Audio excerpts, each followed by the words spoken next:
está. Bueno, entonces nos habíamos quedado en la formación del constituyente del 17 y les dije, hay dos opciones ahí iniciales en torno a los derechos, bueno, a las garantías individuales.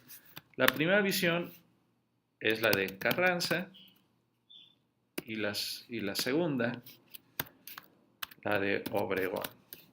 Digo, y estoy utilizando meramente un orden alfabético, no es que una sea mejor que la otra ni tal. A ver, Carranza tiene una visión conservadora del aspecto, en el sentido de que él dice que el tema de, de las garantías individuales no tiene que estar incluido en la Constitución, que la Constitución es más bien un documento que sirve para gobernar a la gente, ¿no? Para administrar el Estado, para cuestiones más administrativas que, pues bueno, que de derechos, ¿no? Que además, pues incluirlos en la Constitución puede llegar a ser un poco contraproducente porque ahora, pues bueno, lo que corresponderá será la parte de la, pues de la construcción del México revolucionario, ¿no? Esta etapa en la que ya llegó la paz y entonces ahora pues hay que darle cuerpo a las ideas. Y que pues eso muy probablemente pues va a generar problemas, va a haber levantamientos, o sea, también Carranza conocía a su gente. Y que pues el tema de los derechos de los ciudadanos, es decir, las garantías individuales, pues podría convertirse en un problema, pues bueno, bastante grave, ¿no?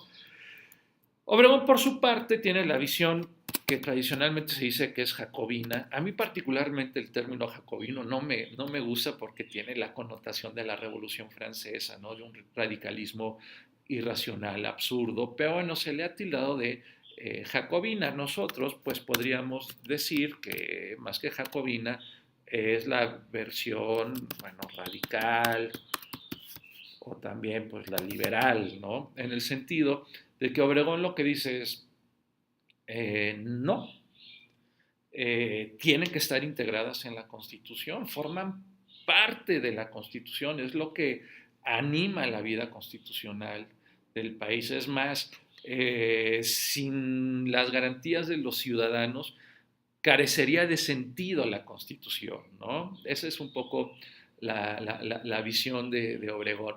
Claro, hay que decir que, a ver, Carranza, a ver, los dos son del siglo XIX, indiscutiblemente, nada más que Carranza es del siglo XIX profundo, o sea, es un personaje que digo, no tiene la edad de Porfirio Díaz, evidentemente, pero que sería pues la siguiente generación de Porfirio Díaz, ¿no?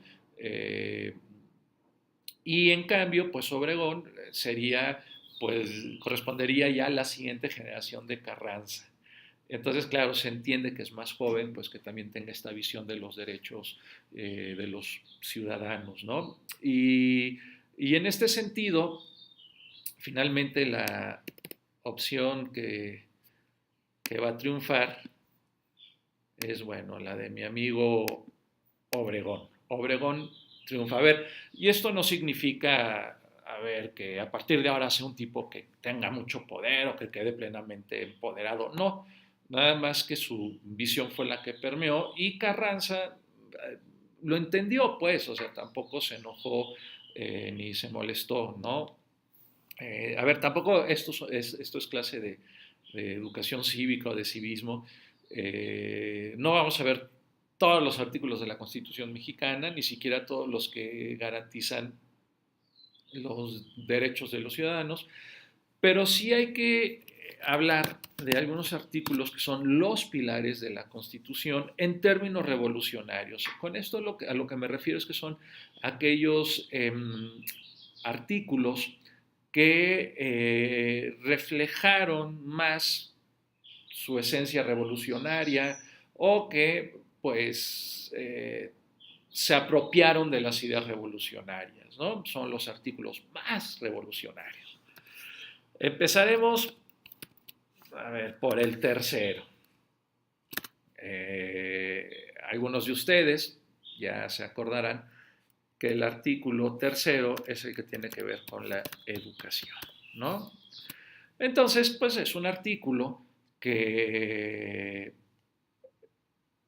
a ver, en el que se centra todo el tema de la educación, que en realidad, a ver, por las prisas se podría decir que lo que hicieron los constituyentes fue recortar, o sea, utilizar tijeras y engrudo o el copy-paste para hacerlo. Es decir, tomaron la versión de la Constitución del 57, la última, y la plasmaron. Entonces, en ese sentido, establece, pues bueno, que en el tema de la educación, a ver, pues el Estado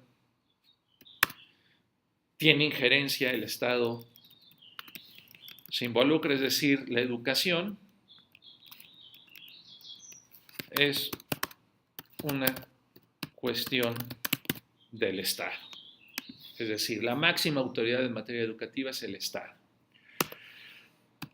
Que en la educación primaria, única y exclusivamente la primaria, en este momento, la educación debía ser obligatoria, laica y gratuita. La primaria, es decir, todos los mexicanos debían ir a la escuela primaria, debían recibir una educación primaria. Esta tendría que ser gratuita, es decir, no se debería cobrar. O sea, si ya te están obligando a tomar este tipo de educación, al menos no te deben cobrar. Y debía ser laica en el sentido de que los contenidos religiosos debían estar al margen de ella, que eso ya desde la guerra, bueno, desde la guerra de los 3 años y la promulgación de las leyes de reforma sí se estilaba. Ahora bien, en cierto sentido también esto es como dispararse en el pie por parte del gobierno, porque cuando yo digo la educación es obligatoria, laica y gratuita, pues me estoy comprometiendo a impartirla.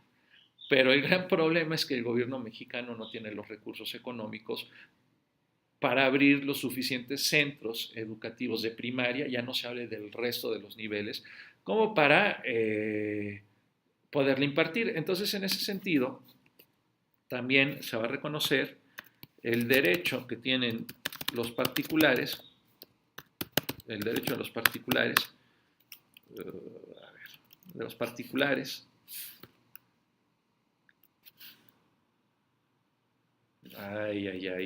es que a estas horas ya no funcionan bien los particulares, a educar. ¿Esto qué significa? Pues el reconocimiento de la educación privada. Pero para que un particular pudiera educar, se decía en esta época, debía cumplir con una serie de requisitos, ¿no?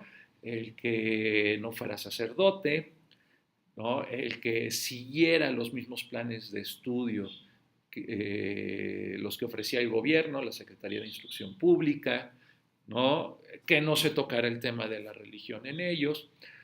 Y, o sea, como particular podías educar, sí, pero tenías que educar de la misma forma y con los mismos contenidos que el Estado. Digo, evidentemente esto nunca se llegó a realizar. Eh, Esto es muy curioso. Yo estudié en escuelas laicas, tuve amigos que estudiaban en escuelas religiosas y ellos me comentaban que en sus escuelas religiosas pues había crucifijos, había imágenes de la Virgen, había libros de religión y que cuando se enteraban que la SEP iba a hacer una visita, porque por lo general además la SEP avisaba, pues casi casi que le daban la vuelta al retrato del Papa y aparecía el retrato del presidente. Los libros de religión se guardaban en una bodeguita y por arte de magia salían los libros de civismo, ¿no? Eh, en el Cardex, donde los profesores apuntaban los contenidos que daban, pues automáticamente aparecían los otros como si fuera doble contabilidad, ¿no? De tal manera que se cumpliera con el principio de la educación laica en todo el sistema educativo mexicano. A mí me llamaba mucho la atención porque pues, yo venía de un sistema donde, pues sí, lo religioso se quedaba en el ámbito de la familia. Pero además también lo interesante es ver, cuando uno ya está del otro lado, cuando uno es profesor, cómo pues, la Secretaría de Educación Pública, por supuesto que sabía que pasaban estas cosas, pero claro que lo sabía, pero lo permitían, lo toleraban, porque si se ponían a cerrar a todas estas escuelas religiosas, le echaban al gobierno el compromiso de entonces de tener que educar a la gente, ¿no? Entonces, bueno, pues era mejor un mal arreglo que un mal pleito. Y era muy curioso porque a una escuela no la multaban por esto, porque no veían nada, pero a lo mejor podían ponerle una multa porque uno de los profesores no llevaba la credencial de la escuela en el momento en el que la SEP pasó revisión. Eh, pero dicho de otra forma, el artículo tercero, hasta Carlos Salinas de Gortari, la verdad es que nunca se cumplió. Ya Carlos Salinas de Gortari dijo, pues, ¿para qué nos hacemos?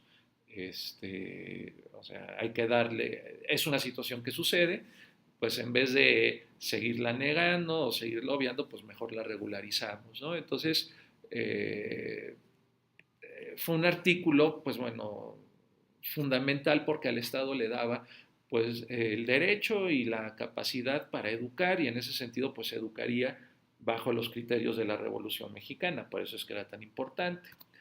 Luego estaba el 27, que es el artículo revolucionario porque habla del suelo, ya me adelanté, del suelo y el subsuelo.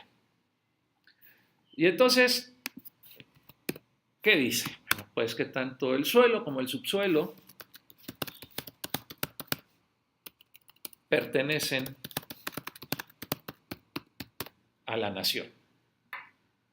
Lo que tenemos el suelo, entonces, eso es de la nación. Lo que hay debajo de la nación, mantos acuíferos, pozos de petróleo, minas, son de la nación. Lo que hay encima también, estamos hablando de bosques, de lagos, la tierra, todo eso pertenece a la nación.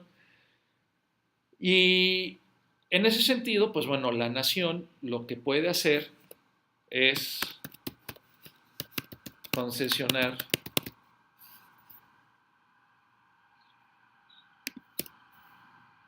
su uso, es decir, permitir a los particulares que los exploten, las minas, los pozos petroleros, todo eso, ¿no? Eh, pero pues aquí, a ver, es quererse quedar con la tajada y con el pastel, porque sí se concesiona su uso, pero también se reconoce que en caso de bien público, es decir, si porque beneficia a la nación, esta concesión de uso, que en cierto sentido lo que simboliza es el reconocimiento de la propiedad privada, pues también se puede perder.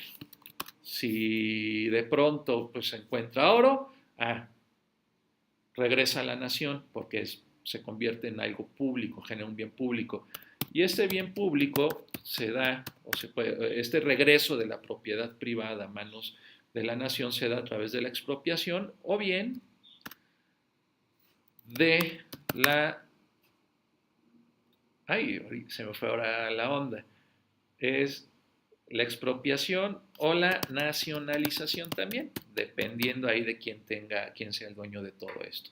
Entonces, esto es un artículo hasta cierto punto polémico, porque sí se entiende que responda a los excesos que se cometieron en el porfiriato, en el sentido de vender los recursos naturales y desentenderse de ellos, es decir, no cobrar ni impuestos, ni manejarlos como concesión, nada. Entonces, eso sí se quiere amarrar. Pero por otro lado también implica la negación de la propiedad privada.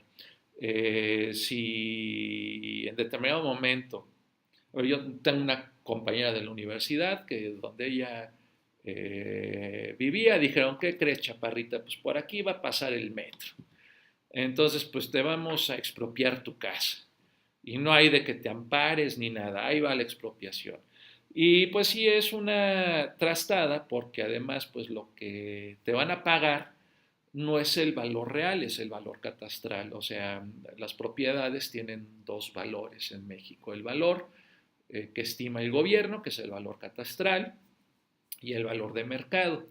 Cuando nosotros pagamos por nuestra casa o por nuestro departamento el predial, pues lo que vemos es que hay un valor que es el valor que el gobierno estima que tiene nuestra propiedad.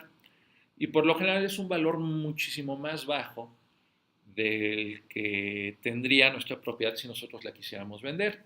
Claro, cuando viene así el predial nosotros nos alegramos y lo pagamos porque decimos, bueno, si esto lo calcularan en función del valor real de la propiedad, pues a lo mejor la diferencia sería de 2 o hasta 3 veces más.